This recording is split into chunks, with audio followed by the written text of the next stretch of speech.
Pour une lutte efficace contre la pauvreté, AGOA se trouve être un engagement commercial et économique fort des États-Unis d'Amérique à soutenir l'Afrique. Et pour réussir ce pari, la création d'un meilleur environnement des affaires est une priorité. Malgré ce créneau de promotion et de redynamisation du commerce à travers l'exportation vers les États-Unis d'Amérique des produits locaux africains sans droit de douane, ce partenariat peine à décoller. Le bilan des exportations est mitigé. Les acteurs en charge du commerce et du développement des pays éligibles à l'AGOA veulent adopter de nouvelles stratégies. Nous sommes obligés de profiter de notre présence à Lomé pour donner une nouvelle dimension à ce partenariat avec les États-Unis. Et mon espoir est grand que les communautés, notamment l'UEMOA, la CEDEAO, le CEMAC et autres s'impliquent davantage. Principalement, nous exportons, Madagascar exporte surtout des produits textiles aux États-Unis. Et dans ce cadre-là, c'est que notre stratégie maintenant,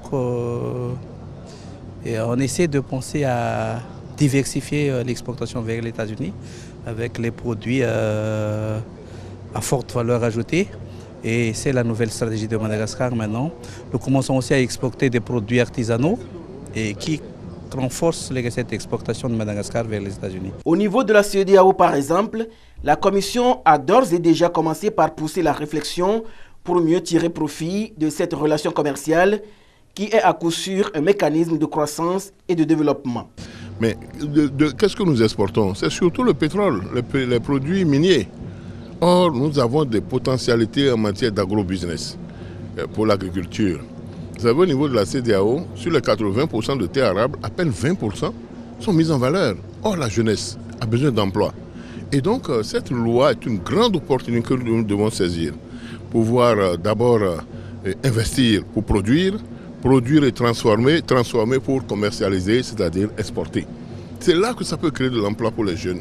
Et donc, c'est une opportunité et j'estime que nous ne l'exploitons pas suffisamment. Au niveau de la CEDEAO, moi je suis là depuis 1 an et 3 mois. Et j'ai créé une unité AGOA, comme une unité de l'Union européenne. Et nous avons élaboré une stratégie régionale et permettre aux 15 pays de la CEDEAO de venir arrimer leur stratégie AGOA sur la stratégie régionale. Ensemble, on est toujours plus fort. La Côte d'Ivoire projette d'organiser le 18e forum de l'AGOA. Unanimement, les pays africains et la délégation américaine présente à Lomé ont donné leur accord de principe. La procédure va se poursuivre pour un accord définitif des États-Unis. Donc nous nous en félicitons et nous espérons que tout cela sera réaffirmé, confirmé lors du 17e forum qui aura lieu à Washington l'année prochaine pour que tous nous puissions nous trouver à Abidjan en 2019 pour l'organisation du 18e forum de l'AGOA.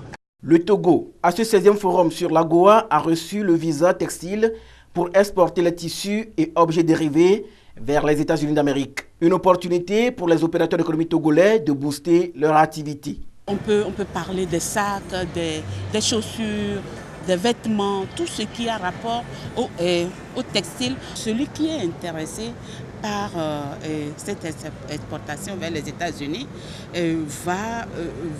d'abord il faut qu'il trouve le marché. Il investigue le marché aux États-Unis. Et puis ensuite, il faut respecter la qualité, les normes des États-Unis. La suite aujourd'hui, c'est qu'on puisse, avec les opérateurs économiques, avec le centre AGOA que nous avons créé, qu'on puisse sensibiliser les opérateurs économiques à voir quelles sont les normes. Ici, on estime que l'un des problèmes qui freine la relance effective de ce partenariat réside dans la formation, mais également dans le financement et l'accompagnement des acteurs pour la commercialisation des produits sur le marché américain. À cela s'ajoute la logistique et le transport à travers des infrastructures de qualité.